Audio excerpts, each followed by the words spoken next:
น้องนั่งมาเด้อไปรถนั่งมา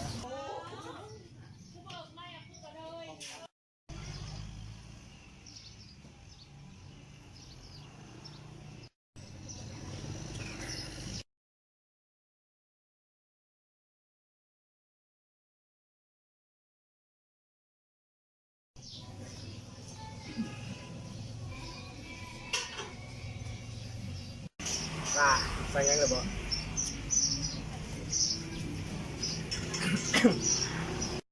คันสั่งก็เห็นที่บอกตลอดมึงยัยเราอิสาถามอิสนีมึงแน่ใจหรือบ่ล่ะพ่อแล้วสิโอ้ยมึงกับพอสิบอกกูแต่โดนบอกกวางเราเป็นตะแพงเป็นตะแพงล่อแถมย้ำก็เลิกลาวโอ๊ยกูให้เขาไปหาคนอื่นที่ดีกว่ากูดีกว่าวายมึงหัก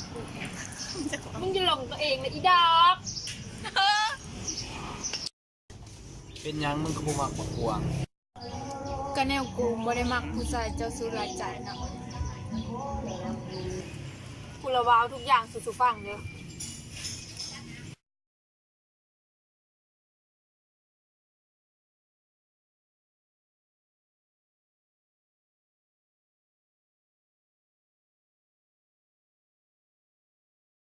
เรื่องทุกอย่างมันก็เป็นแบบนี้แหละ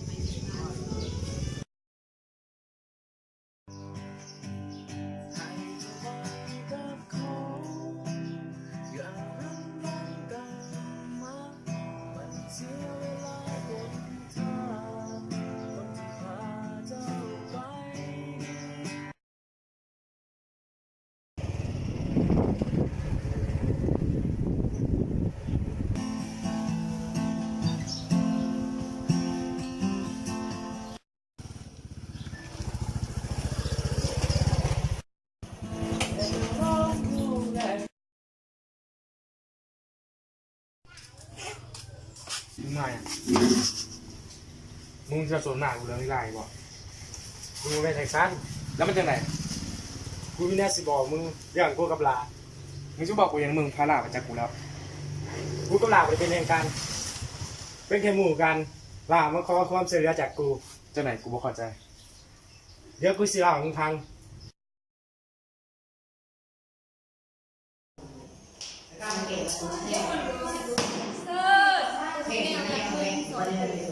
เนี่ยกูซอยกูจะเป็นกว่าโอ้ยบ่โอ้ยซอยคุณแม่เจ้าสูงโคตรก็ได้ซะแล้วมึงจะให้กูซอยยังมึงตัวแบบเป็นแฟนกูก็ได้ก็ได้สิเป็นยัง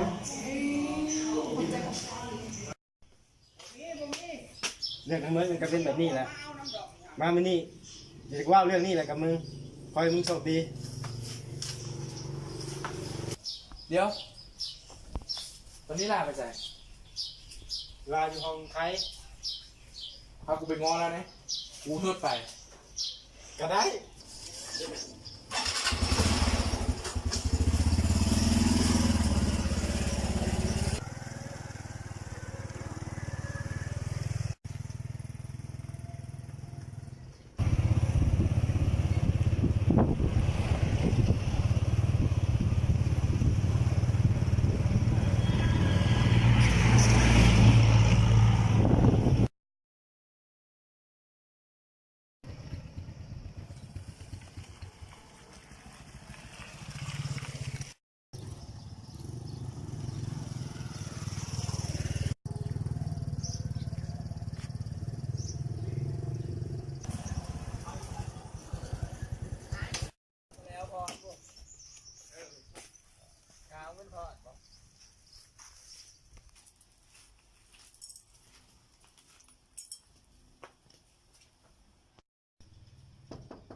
ลาให้มามึงอะล่ะไม่เบิ่งรู้นะ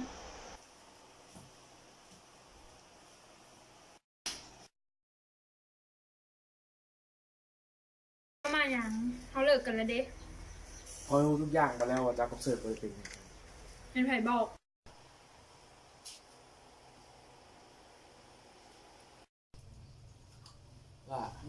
ขอโทษให้โอกาสคอยได้บ่ บอกเรื่องของเรามันจบแล้วกว่าคอยบอกมากคนเจ้าสุดรายจ่ายแบบเจ้าคอยให้เจ้าไปหาคนอื่นดีกว่าคอยบอก ผู้สอบ ได้พ่อขอโทษ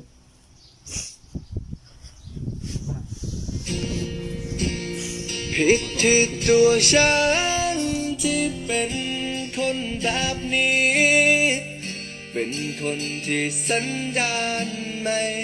ดีสักเท่าไรกี่หมื่นพันครั้งที่ฉันทำให้เธอเสียใจ